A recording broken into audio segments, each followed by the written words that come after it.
The late afternoon sun bathed the city streets in a soft golden glow. After months of service overseas, Colonel Victoria Mason decided to treat herself to a quiet dinner at one of the city's most elegant restaurants. At 55, she still had the energy and vigor of someone half her age, her military discipline evident in every move. Stepping out of her modest car, she walked across the sidewalk, her sneakers clicking lightly on the pavement. As she approached the entrance, Victoria wasn't one for grand gestures. She wasn't here to flaunt her accomplishments or attract attention. She simply wanted a peaceful evening, a break from the demands of her career. The restaurant, with its crystal chandeliers and soft classical music, was the perfect setting for a quiet night. The tables were neatly arranged, each one dressed in white linen, and the atmosphere was serene. She chose a small table by the window, where she could enjoy the view of the city's skyline as the sun set. As she sat down and opened the menu, she knew exactly what she wanted: a medium-rare steak and a glass of red wine. She didn't need anything fancy, just a good meal and some time to unwind. However, as she sat there waiting, something felt off. She couldn't ignore the group of affluent diners at a nearby table, their whispered conversations loud enough for her to hear. The way they looked at her, scrutinizing, disapproving, made it clear she didn't quite fit in here. They were all white, well-dressed, and exuded wealth, while she, in her simple attire, clearly didn't match their expectations. Despite their clear disdain, Victoria remained composed. She'd faced worse in her career, where she had often been the target of prejudice and discrimination. She knew how to handle judgment. Tonight, however, she wasn't here to fight battles, she just wanted her steak. When the waiter arrived, his attitude was less than professional. He barely smiled, his tone distant as he asked, "What can I get for you?" Victoria, not allowing herself to be bothered, placed her order calmly: "A medium-rare steak and a glass of red wine, please." He nodded curtly and left without another word. She returned her attention to the menu, trying to relax, but the tension in the air was palpable. The whispers continued from the nearby table, and though she tried to ignore them, she couldn't help but hear a few snide remarks about her presence. "Look at her, dressed like that," one of them said, just loud enough for Victoria to catch the words. Her gaze remained steady, though she didn't react. Instead, she focused on her meal, hoping it would arrive soon. 10 minutes passed, then 20, still no food. As the wait dragged on, she became more aware of how the minutes seemed to stretch longer than they should. The other tables, including those who had arrived after her, were being served. Finally, she caught the attention of the waiter. "Excuse me," she said, her voice calm but firm, "my meal hasn't arrived yet. Is there a problem?" The waiter glanced at her with an irritated sigh. "The kitchen's busy. You'll have to wait a bit longer." He walked off without waiting for her to respond. The minutes dragged on. Victoria glanced at her watch. Almost 30 minutes had passed since she placed her order. The restaurant was busy, but it didn't make sense that her meal had been delayed for so long. Around her, the other guests were being served promptly, enjoying their meals while she sat alone, waiting. The whispers from the group of diners at the nearby table hadn't stopped either. Now their voices were louder, more deliberate. Victoria could hear them discussing her, some of the words barely audible but unmistakable in their meaning. "Why would someone like her even come here?" one of them muttered, just loud enough for her to hear. "This place isn't for people like her." The word stung, but Victoria refused to show any emotion. She had long learned how to block out hate. She had faced it throughout her military career, where the color of her skin and her gender had often made her a target. But tonight, she had hoped for something different: a quiet evening, a moment of peace. But peace seemed to be slipping through her fingers. She raised her hand again, signaling the waiter. This time, when he approached, his face showed clear annoyance. "What is it now?" he asked, his tone less than respectful. "My meal has been delayed long enough," Victoria said, her voice calm but firm. "I've been waiting for almost 40 minutes. This isn't acceptable. The waiter sighed and looked around, clearly not wanting to engage. The kitchen is backed up. There's nothing I can do about it. You'll have to wait. He turned to walk away without giving her a chance to speak further. Victoria was no stranger to delays. She understood that sometimes things went wrong in a busy kitchen. But the dismissive attitude and the sense that she was being deliberately ignored were different. She wasn't just another customer, she was a military officer who had earned her place in society through years of service and sacrifice. She had every right to expect decent service. Before she could think about whether or not to escalate the situation, the group of diners at the nearby table erupted into snickers. One of them, a man in his mid-40s, stood up and deliberately bumped into her table as he passed. His eyes met hers, and a smirk tugged at the corners of his mouth. "Maybe if you weren't dressed like you're here for a fast food joint, you'd be treated better," he said, loud enough for everyone to hear. Victoria felt her blood begin to boil, but she kept her composure. She took a slow, deliberate breath, refusing to let him get under her skin. But this time, she wasn't going to let it slide. She had the right to stand up for herself. She stood up from her seat, her chair scraping against the floor. The waiter was still at the counter, chatting with another employee, clearly not paying attention to her. Victoria took a deep breath, then walked to the front desk where the manager stood. "I need to speak to the manager," she said, her voice sharp. The manager turned, a polite smile on his face, but it faded when he saw the look in her eyes. "Is there a problem, ma'am?" he asked, his tone suddenly more cautious. "Yes," she said firmly. "I've been waiting for my meal for nearly 40 minutes, and on top of that, I've been disrespected by both your staff and some of your guests. This is unacceptable." The manager's polite expression faltered as Victoria spoke. He looked around the restaurant, his eyes shifting nervously to the group of diners at the nearby table, then back to Victoria. It was clear he understood what she was saying, but he didn't seem eager to get involved. He glanced briefly at the waiter, who had noticed the shift in atmosphere and was now hovering awkwardly by the counter. "I'm very sorry for the delay, ma'am," the manager said, his voice a little too rehearsed. "There's nothing more I can do right now. The kitchen is backed up." But Victoria cut him off, her voice sharp. "I don't care about your excuses. I've been waiting longer than anyone else in this restaurant, and your staff has treated me with open disrespect. This isn't about a delayed meal anymore. It's about how I'm being treated."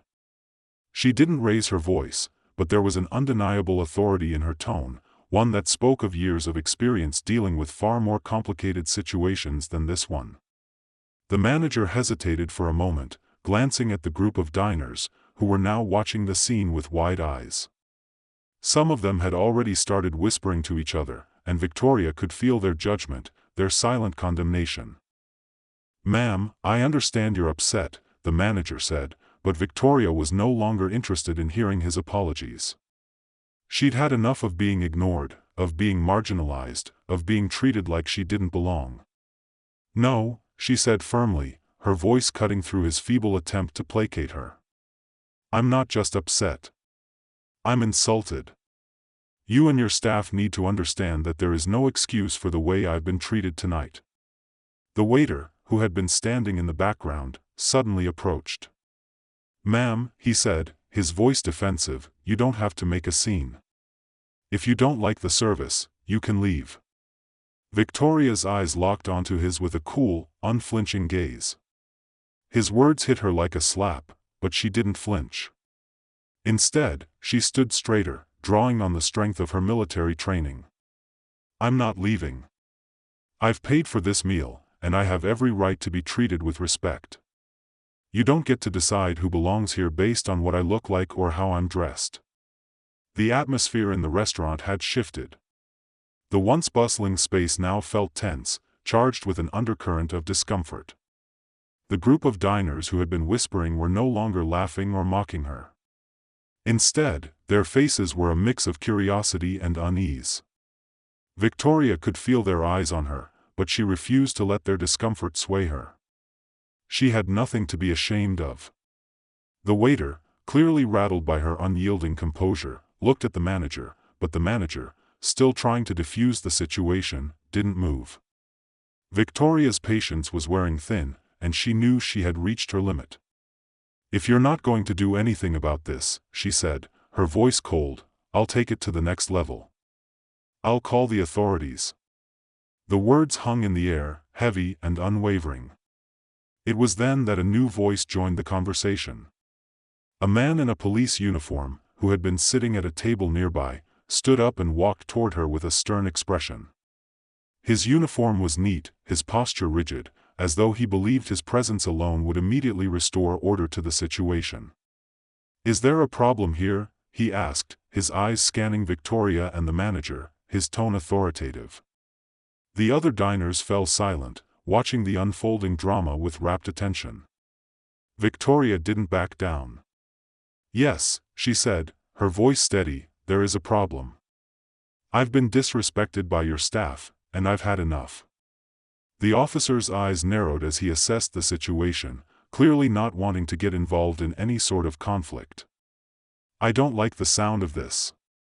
"What seems to be the issue?" he asked, his voice hard, as though he was already prepared to side with the restaurant.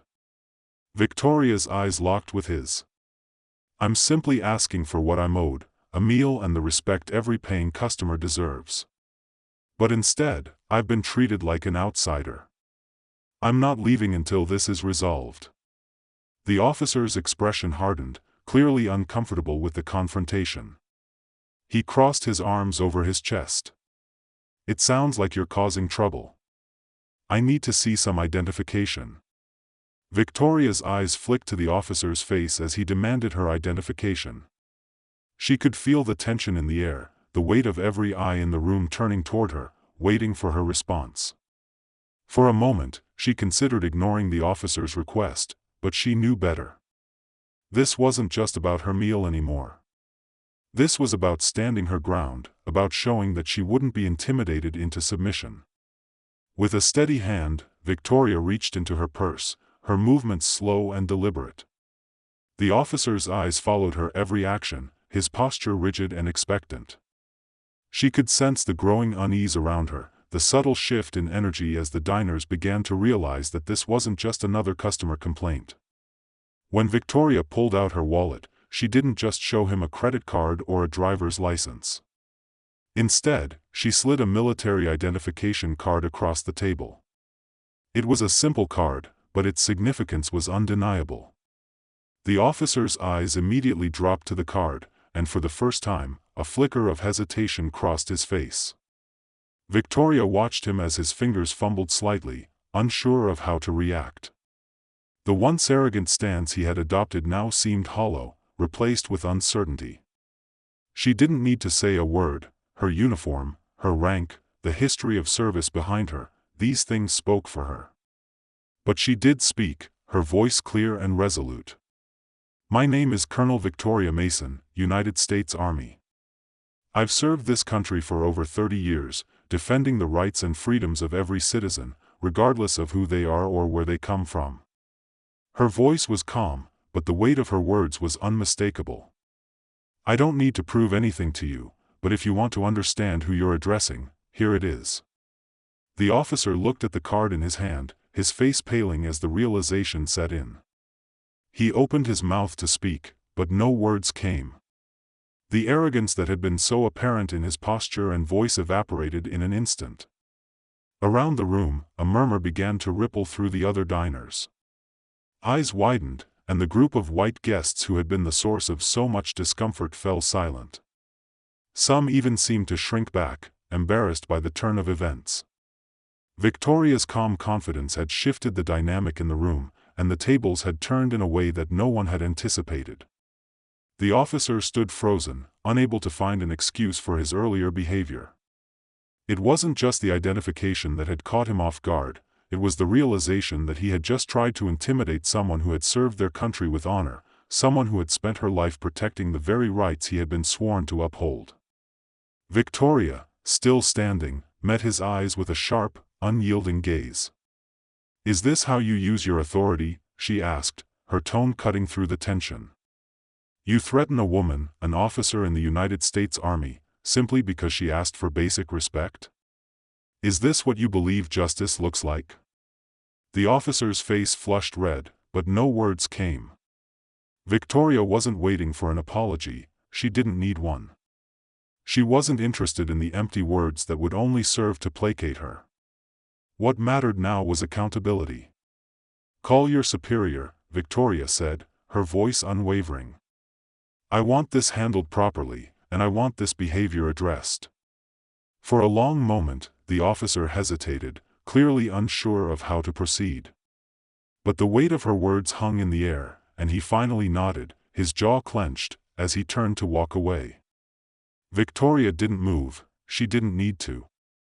The situation had already shifted, and now it was up to the restaurant and the police to deal with the consequences of their actions. Victoria stood tall, unshaken, as the officer hurried off to make the call. The air around her felt thick with tension, as if everyone in the restaurant was holding their breath, waiting for the next move. For the first time that evening, she allowed herself a brief moment of satisfaction. She wasn't about to back down, not when it was clear that her dignity had been put on trial by people who thought they could push her around. The officer returned to the table minutes later, this time accompanied by a man in a dark blue suit, his stern face and the silver bars on his shoulder marking him as someone with authority. The new arrival was clearly a higher-ranking officer, and Victoria knew this was the person she had been waiting for. The officer in the suit approached her and stopped a few paces away, his eyes sharp and his stance formal. But Victoria could sense a flicker of unease in him. "Colonel Mason," he began, his voice low and controlled, "I'm Sheriff Richard Moore. I've been made aware of what's happened here, and I want to assure you that we'll take immediate action." Victoria didn't say a word, but her eyes never left his. She had heard enough empty apologies in her life to last a lifetime. What mattered now was whether this man would put his words into action. Sheriff Moore nodded toward the officer who had first confronted her, the young cop whose face was still red with embarrassment. The sheriff's expression softened, but his words were stern. "Officer James," he said, and the young officer stepped forward, his hands twitching nervously by his sides. When he finally spoke, his voice was strained, almost inaudible. "Sheriff, I didn't mean to." "No excuses," Sheriff Moore interrupted, his tone unwavering. "You overstepped your authority. You humiliated this woman, a citizen of this country, for no reason other than your own prejudice." The officer lowered his gaze, his face a mix of guilt and fear. It was clear he had no defense for his actions. Victoria, watching the scene unfold, finally spoke, her voice calm but carrying the weight of years of service, of everything she had fought for. "I don't need your apology, Officer James," she said, her eyes locking with his. "What I need is for this to never happen again, to anyone." The sheriff turned to the manager of the restaurant, who had been standing nearby, clearly uncomfortable. "I will be looking into this matter as well. The way your staff has treated this woman," he cut off, as if realizing there was no need to continue. It was obvious to everyone what had been done. The manager mumbled, his face red with shame. He didn't dare meet Victoria's eyes. Sheriff Moore stepped forward, addressing Victoria with genuine respect in his voice. "Colonel, I want to personally apologize for the behavior of my officer. His actions do not reflect the values of our department. I will personally ensure that this matter is handled properly." Victoria nodded, her eyes never leaving the officer as he stood before her. "You'd better," she said firmly. "This isn't just about me. It's about every person who's ever been made to feel small in a place they should have been respected. Your actions today have consequences." The sheriff, his face tight with resolve, turned to Officer James once more. "Effective immediately, Officer James, you are suspended from active duty pending an internal investigation. Your conduct will be reviewed, and further action will be taken." The young officer's face turned pale as he mumbled something indistinct, his shoulders slumping in defeat. He had no words left. As for Victoria, she didn't feel triumphant. She wasn't interested in revenge. What mattered to her was the principle, standing up for what was right, even when the odds seemed stacked against her. She had done that tonight, and she had made it clear that she wouldn't let discrimination go unchecked, no matter where it came from. Victoria took a deep breath, her posture relaxing slightly as the atmosphere in the restaurant began to shift. The diners who had been watching her now seemed to understand that what had just transpired was bigger than any one individual. It was about justice. It was about humanity. And it was about respect. "I trust you will handle this appropriately," Victoria said, addressing Sheriff Moore one last time. "I'm not looking for glory or recognition. I just want the world to be a little better than it was when I walked in here tonight." The sheriff nodded, clearly moved by her words. "I will, Colonel. You have my word." As Victoria turned and began walking toward the exit, the restaurant was silent, an uncomfortable silence, but one that spoke volumes. She had come in as just another diner, but she was leaving as a force to be reckoned with. Her calm and resolute actions had changed the course of the evening and, in a way, the entire restaurant. The door to the outside world opened, and with it, Victoria Mason stepped into the cool night air, the city lights shining above her. She wasn't done fighting, not by a long shot. But tonight, she had made her stand, and that was enough for now.